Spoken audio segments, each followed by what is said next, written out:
At the end of middle school, I had a huge crush on a girl, Miranda. She was the new girl in class and looked at me in a way that nobody else did. She didn't know I wasn't one of the cool kids. She just saw me for who I really was. She just seemed different from the others. Her family moved around a lot, so she just stayed in town for one semester and the summer break. We knew that at the start of high school, she'd be gone. So that final weekend before she moved away, there was a big party at her place. As the clock crept closer to midnight, I found myself sitting next to her on the second floor balcony. We watched the stars, trying to ignore the tension in the air for just a little longer. Or maybe it was just me. "Do you like me?" she asked. "Yeah," I admitted. "Sorry. Do you want me to be your girlfriend?" "Yeah." Miranda was quiet for a while, until she finally cracked a big smile. "Just say what I want to hear," she said, "and I'm yours." "What do you want to hear?" I asked. "If you're the one for me, you'll know." "That's not fair," I protested. "How would I know? You'd know." But I didn't. Midnight came and went, and I just couldn't find the right words. The silence hung in the air. Her smile faded, and the tension just ran out of us. As the party wrapped up, we said our goodbyes. That night broke my heart. But it also sparked a passion in me. I promised myself I'd never be lost for words again. I'd find her, someday, and I'd say the right words. Miranda might have to wait, but I had the feeling I'd see her again. And when that day came, I'd be ready. I'd say the right words. In high school, I joined the Writers' Club. I started writing short stories and poems, which later scored me a partial scholarship at the University of Minnesota. I started working on a novel, but I never managed to finish it. It didn't even have a title. It took me a few years to realise that all I really had was youthful enthusiasm, and not talent. I was productive, but not very imaginative. Most of my ideas were rehashed themes and dated ideas from pop culture. It was popular enough, but it wasn't good. So, during my time at the university, I wanted to look further than just my own work. I wanted to learn more about how we tell stories in general. That's what eventually led me to this career. I teach high school English nowadays, and the idea of finding just the right words sort of blended into the mundane background noise of everyday life. Almost 20 years have passed, and I still haven't seen Miranda again. Some dreams are just not meant to be. But this is where my story really starts, that I want to share with you. Because a few months ago, I came upon something that would put me right back on the path that I started all those years ago. It was a late Thursday, 2 weeks before the autumn semester started. I wanted to bring something new into the classroom, so I decided to check some of the lectures for inspiration. I found a video of the therapist, Dr. Jane Bogan, that had about 15 views. It was probably something recorded by one of her students to be shared with their classmates, but it was the title that caught me. Dr. Bogan and the Magic of Words. She had some interesting ideas, but what caught me most was her introduction. Imagine, if you will, a blue giraffe. It has no spots, and it has a simple neutral ocean type of blue colouring. It still has a tall neck, the long legs, and the little stumps on its head, but it is blue. Imagine the way it moves, the way the neck sways as it reaches for the leaves at the very top of an acacia tree, the way the long legs carefully step over sharp rocks and thick shrubberies, dark, curious eyes looking for the juiciest thing to bite. That blue giraffe, clearly pictured, is something you've never seen, but with just these words. It was created. It is something born out of thin air, living inside your mind, but you didn't put it there. I did. Me. And my words. I thought a lot about that blue giraffe, and the way things can be pictured inside your mind with the power of suggestion. With just a few words, Jane Bogan managed to create a crystal clear image in my mind. As she wrapped up her lecture, she summarised, "With just the right words, in the right order, we can convey anything to anyone. Communication is a transfer of ideas from one transmitter to a receiver, willingly or not. A word cannot be unheard, and an idea cannot be misunderstood. No, what is born in our mind stays in our mind, and it controls us through the influence of our actions." I was so inspired by Dr. Bogan that I reached out to her with an email. I asked her about her research, her inspiration, and just gushed about how much I enjoyed her lecture. I freely admit that not only was it an interesting subject, she was also a masterful speaker. I didn't hear back from her. Instead, the autumn semester began, and a slew of new students shuffled in, already defeated. Having my 2 biggest lessons scheduled for the final hour of Wednesday and Friday makes me think someone at the administration hates me. It was going to be a rough year. And it was. One of the worst groups I'd had in years. Not only were they loud, but some of them were downright destructive.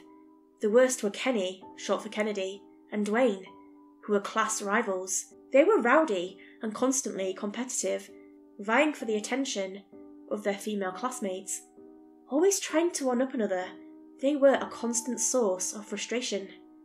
By the end of September, I just wanted to call in sick and look for another job. Truth be told, I wasn't that attached to the idea of teaching anyway.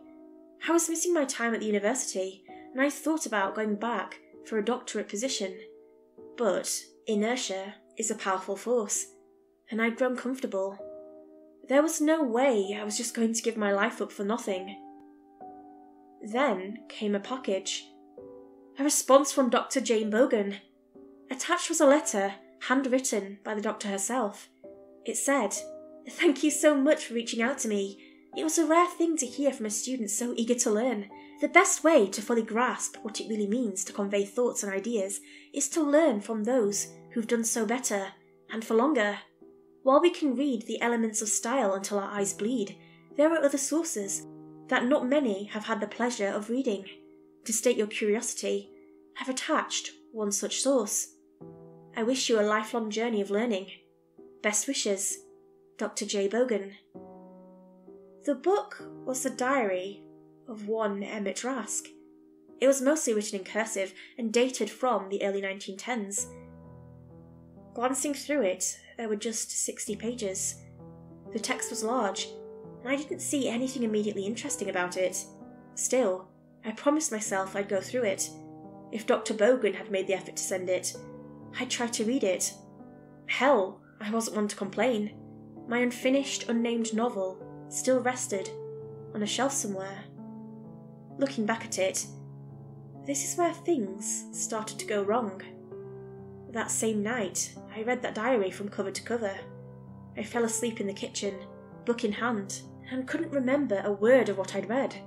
So much for conveying information. The next day I overslept. I had to rush to work, barely putting on a jacket, and ran a red light. I had to skip breakfast and I forgot my lunchbox. Missing your morning coffee boost might not seem like a big deal, but once you get into your 40s, you'll realise it is the first step into hell. Again, inertia and routine are one hell of a thing. I was understandably grumpy all day. When I finally got around to the worst class of the day, I was mentally checked out. So, when Kenny and Dwayne started interrupting my lecture for an impromptu dance contest, knocking over no less than 4 tables and completely derailing my class, all energy just ran out of me. I felt myself leaning my bald head against the whiteboard. Then, it was as if I woke up. All of a sudden, I was facing the classroom, not the whiteboard. 25 youngsters just stared at me, their mouths wide open in disbelief. I must have said something, or done something, but I had no idea what. They were completely dumbfounded. Dwayne and Kenny just started picking up the tables, and the others returned to their seats. I checked the time. 4 minutes had passed. What the hell happened during those 4 minutes? I just wrapped up my lesson, assigned their homework, and rushed back home. I have to admit. I was shaken up. As I got back home, I took another look at the diary of Emmet Rask. I know I'd barely read it, but it still felt strangely new. The cursive made it hard to read, but it told the story of a man working for a pharmaceutical company called Hatchet Pharmaceuticals, and the various progress they'd made in development of early 20th century medication. Emmet was looking into a cure for Alzheimer's, or pre-senile dementia, as he called it. I found nothing particularly interesting in Emmet's writing. It was sort of an interesting point of view, but it didn't really teach me anything new about how to convey my words and thoughts more effectively. No, all it did was tell me a story about someone who was struggling to understand something not yet given a name. I could not, for the life of me, understand why Dr. Bogan had sent this to me. The following Monday, I was stopped by Dwayne on my way to the teacher's lounge. He had this stressed look on his face, and I could see traces of sleeplessness under his eyes. He seemed just at the edge of having a big yawn, and he barely blinked. His nemesis was nowhere to be seen. I wanted to apologise, he said. I messed up. I'll do better. I was so shocked I couldn't help but smile. I put my hand on his shoulder, looked him in the eyes, and thanked him. He drew a sigh of relief, perked up, and walked off, clutching his textbooks to his chest, like a treasure. Until that day, I'd never seen Dwayne actually bring a book to class. Whatever I'd said had really gotten through to him. As he was about to round the corner and disappear out of sight, he turned and called out to me. "Oh, sir, if you see my phone, could you give it back? I must have dropped it." I didn't think much about it. The rest of my classes that day passed on autopilot. We had a few exercises, discussed some classics, and had a written test at the end of the day. I decided against better judgment to grade the papers before going home for the night. It took me the better part of 2 hours, despite the grading being really simple. I was a bit distracted, I suppose. As the school was going dark, I found Dwayne's phone. It had been lodged under a bookshelf at the end of the room. The only reason I'd even noticed it was because of a little red light, indicating new messages. It was this old, half-broken thing, and he didn't even have a screen lock activated. Instead, I just got right onto his phone as soon as I picked it up. There was no doubt in my mind that this was Dwayne's phone. His background image was a gym selfie. There was a low battery alert, and a notification about a video file taking too much space. Recording had been automatically stopped. I figured I'd charge it and give it back to Dwayne the next day. As I got home, I started looking through the drawers to find one of my old chargers. As I got to the cable drawer, we all have one, I once again got the sensation that I was waking up. A rush of blood shot through my head, and my arms started pounding. I looked down at my hands, tingling, only to realise I was standing in the bathroom. My hands were bloody, and I'd broken a nail. Next to me, on the bathroom floor, was Dwayne's phone, smashed to pieces. I barely recognised myself in the mirror. My eyes seemed darker, my gums were slightly retracted, causing a sharp discomfort whenever I inhaled. My mouth was dry, and I could taste a sudden tang of copper, a small spatter of blood on the left side of my forehead. What the hell was I even doing? After washing my hands and sitting down to calm myself, I realised there was at least a 10-minute lapse of my memory. I'd smashed Dwayne's phone. Later, I would find the charging cable cut into several pieces in the trash bin. That night, I was dead set on finding answers. I left a message for my boss, calling in sick for the next day. I checked my symptoms. I talked to an online doctor, and I started retracing my steps. What I'd eaten, what stress level I'd been at, my blood sugar. There had to be something wrong. Food poisoning, a sugar rush gone wrong, something. Maybe my liver was acting up. It can affect pretty much anything. Still, no matter what, I always came back to square one. No definite answers, just a gnawing worry. And, slowly, my eyes started to drift back to an impossible solution. Maybe all of this had something to do with the diary of Emmet Rask. That night I dove back into it. I read about Emmet's family and his leads into finding a treatment for pre-senile dementia. I read about his father, who'd suffered from it. I read about his wild theories and the origins of various ailments, but it was all just ignorant early century nonsense. He had no idea what was going on, or how the world really worked. All he had was worries, and a few ideas where to look. Still, there was a specific segment that resonated with me. Emmet spoke of trying to find just the right words to get through to his demented father. The right combination of letters and sounds to convey his love, his anxiety, and his desire to help. There had to be, Emmet argued, something that transcends language, something to convey our thoughts to whoever can understand it, and even those who cannot. "Someone taught the mockingbird to sing," he wrote. "Someone taught the dog to bark.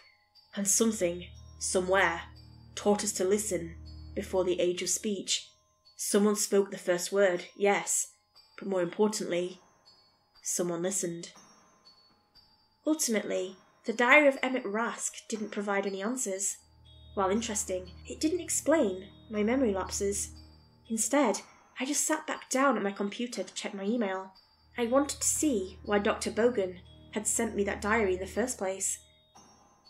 That's when I noticed an incoming message, sent from an old phone. Dwayne. Turns out I'd sent myself a video file from his phone. It happened during the memory lapse. My legs started shaking. Ignoring it, I accepted the message and checked the video file. It was dated from just the other week. Turns out Dwayne had set up his phone to film the dance contest. He must have forgotten about it. I saw the entire scene play out, sound bursting with static from the poor microphone. There were loud bangs as the tables were flipped, and I could see myself in the background leaning my head against the whiteboard. So far, I remembered the scene. Then Kenny started dancing. He only got a few steps in before he bumped into Dwayne, who pushed him back. The two were about to start fighting, when there was a loud bang. In the background, I could see myself repeatedly slamming my head into the whiteboard, louder and louder. The class fell silent. As I turned to them, they stared. The perspective of the camera was off, as it made me look at least 8 inches taller than I really was. I looked thinner, and my eyes seemed darker. They all just stared at me. I walked into a better angle. I was definitely taller, towering above both Kenny and Dwayne, who usually matched me in length. I could see my cheeks retract, revealing most of my inner teeth, not in a smile, but in the way a dog would ward off a predator. I'd never made that face before. Then, a guttural sound. Someone speaking in tongues. The video started bleeding with black and white noise interference. Frames per second slowed to 10, then 5, then 1. 40 seconds of nonsense words, rhythms and made-up sentences. And there, somewhere behind the noise, I could see myself. Hollow eyes, an unhinged jaw. Grabbing Dwayne by the shoulder, a sound escaped me. A sound so powerful it was shaking the internal machinery of the camera. Then, the video stopped. A panic rose in me, and I felt like I had to distance myself. The strangest thing was happening to the file. It was gaining in size. A few hundred megabytes turned into a gigabyte. I tried deleting it, spamming the delete key, but nothing happened. The system slowed to a crawl. I tried dragging the file to the recycle bin, but nothing happened. 10 gigabytes and rising. I was getting desperate. As I pulled out the power cable, there was a burst of static. White and black dots dancing across the screen. And then, nothing. I just stood there, staring at the black screen. My reflection looked back at me. I looked taller. I hurried into the kitchen and sat down at my plastic white dinner table. I opened the diary. There had to be something I'd missed. Something vital. As I read the first page, I realised it was all just nonsense. Gibberish, made-up words. Page after page, all seemingly random combinations of vowels and consonants. And yet, I could read it perfectly. To convey a thought, it said, is not to speak. It is to imply. To hear your reader through your work and listen to what they need to be told. What you write is not important. What you tell is. I didn't understand. I turned the pages. 5 pages later, there was still nonsense. But the words formed perfectly in my mind. My hands trembled. With the right combination of words, you can put anything into the mind of your reader, it continued. You can grant faith. You grant conviction. You can take away pain. And you can plant a seed that will blossom into a flower of your choosing. I just kept turning the pages. And with the right words, to the right reader. More pages. Some turned so violently I ripped them in half. I was shivering, my breath shallow. Your soul lives eternal. I threw the book across the room. At least, that's what I thought I did. As I blinked, I found it still in my hand. My arm cramped up as I saw myself open the book. The last few pages were blank. In my other hand, a pen. The blank page made my mind drift back to that night in middle school. The thumping music, the warmth radiating from Miranda, the stars listening to my insecurities. I was expected to know what to say, and now I was expected to know what to write. Then it clicked. The thoughts weren't my own, but they were there, tainting that one perfect memory with a truth I was never supposed to uncover. I was never meant to know those words. What I wrote down on that page was just useless nonsense, but I knew what I said. I could read it. In my mind's eye, I could see myself telling her, and it broke my heart all over again. There's nothing I could say to make you love me. All these years, she'd been a liar, playing with me. She had no intention of being with me. To her, as well as the others, I'd just been a face in the crowd. A plaything. The birth of my passion turned to ashes. There was a presence in the kitchen. I could feel it. Something cold and enormous, both in stature and truth. Something otherworldly, reaching from the other side of time to transform my mind with relentless words. The same being that had taught Emmet Rask to listen over 100 years ago. It came to me that night with a parade of dedicated students in tow. He'd found the cure. A physical manifestation stepped into the kitchen, a black silhouette, a void for my mind to fill with a horror of my own.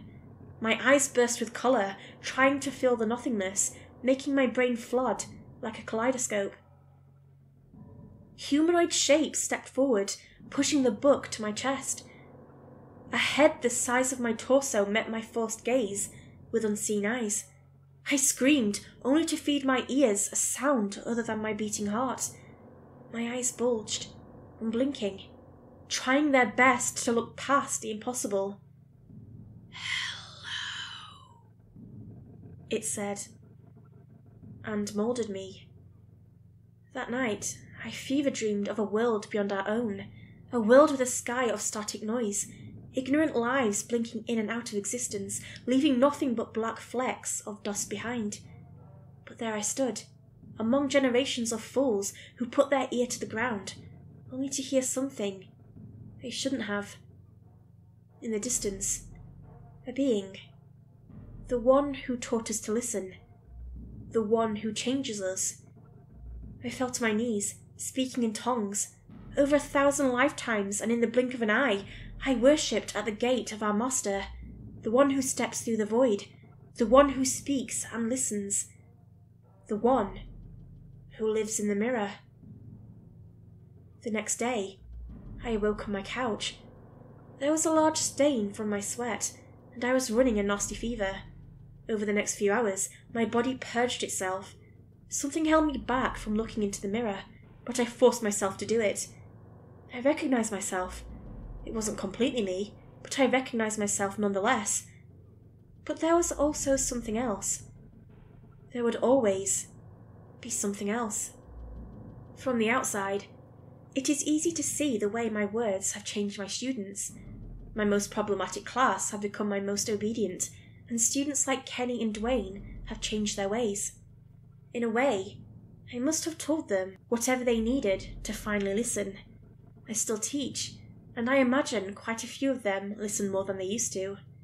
Maybe I'm finally finding the right words. The strangest thing about having your mind rewired is that you don't know what you were, as opposed to what you've become. There is no difference. I don't know why I want to tell you my story. I don't know what seed I'm planting into your mind, or what it will blossom into. I think that however it changes you, you will never know or realise. Perhaps you are better off that way. Perhaps you shouldn't listen. I know there is something inside me. Perhaps it is still growing, or acting outside of my knowledge. I try not to think about it. I try to convince myself it never happened. But it did. Something about me is changing, has changed, and will continue to change. But I think I know what it wants, and I know that if I don't do what I'm told, I'll be dragged back to that place and thrown at the feet of that glorious thing. I know it. I know it! Your soul lives eternal. Over the past few months, a conviction has been forced upon me, an ember in the ashes of my broken heart. I don't think it is something I want, but it is something I must do. I'm finally finishing my novel, but not the one on my bookshelf. I'm going to finish writing the diary of Emmet Rask.